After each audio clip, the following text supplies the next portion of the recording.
G'day guys, Tim Gordon, the Real Estate Bodyguard. Today I'd like to bring you the first part of a two-part series about is auction the best way to sell. Now, whilst I'm not totally against auction, I'm not as excited on it and I don't spruik it as much, certainly as a lot of real estate agents do.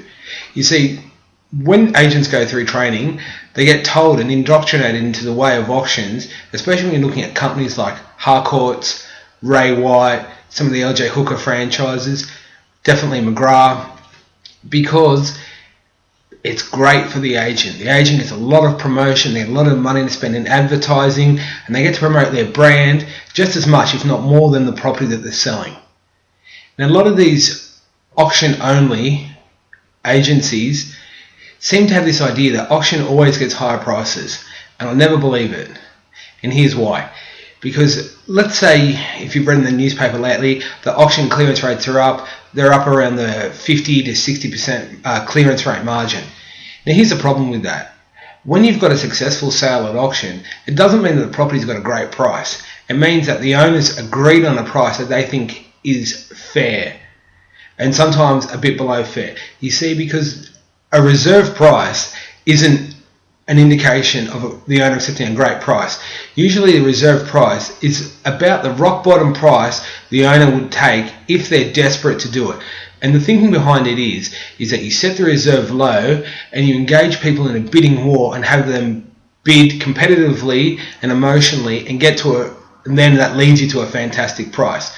The only problem with that is that once the reserve's been met, if competition dies off, which it often does, then when you say, oh, I sold $10,000 above reserve, that may not be a great price for that property in that area, in that particular market. That could be, not a bad price, but there was a lot of room for improvement. But the agent counts it as a sale, chalk one up to another successful sale by auction. The vendor's got the property sold, they're able to move on, and the agent's got a lot of promotion around it. Look at this agent, look at all these buyers we've got. There'll be a few sellers in the crowd. We'll move on to the next one. However, there are some benefits of auction, and the main one is no cooling off, 10% deposit required to sign the contract and go on with the purchase of the property. So agents don't have to worry about a property falling over, same with owners. There's no building and pest inspections that could potentially throw a spanner into the works. They've all got to be done before the auction day, and it's a quicker method of sale once the hammer's fallen on a successful auction.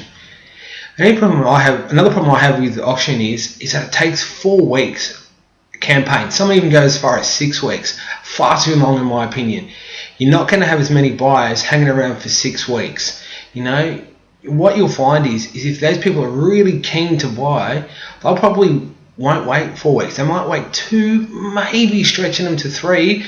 But for a 4-week campaign, you might have lost them before then. And definitely with a 6-week campaign, you'll lose far too many buyers. And another thing is that not everyone likes bidding an auction. People don't feel comfortable.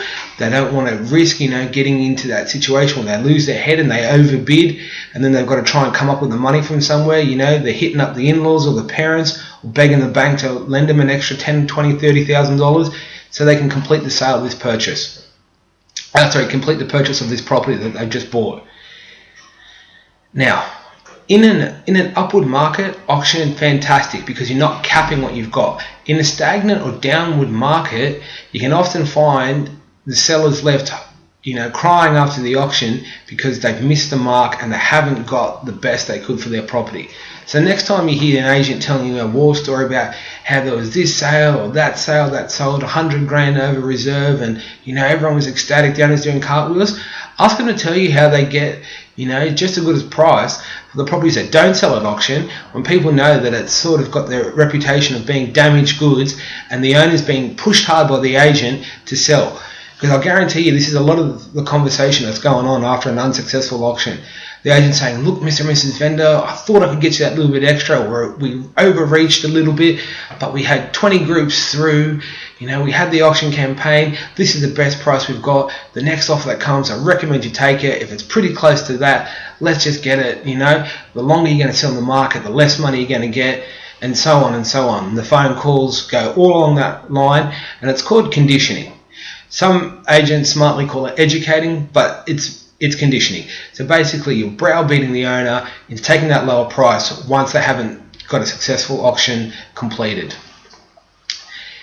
So that's part 1 of the video. In part 2, I'll cover other ways that you can sell your property, why you should never believe what the real estate agents and the papers tell you about auction numbers, and a couple other hints and tips.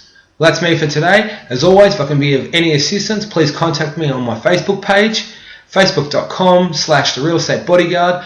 Please give me a call for any tips, hints, questions, feedback, any way I can help. I'd love to give back. My number is 0439 582 770. Thanks guys, bye for now.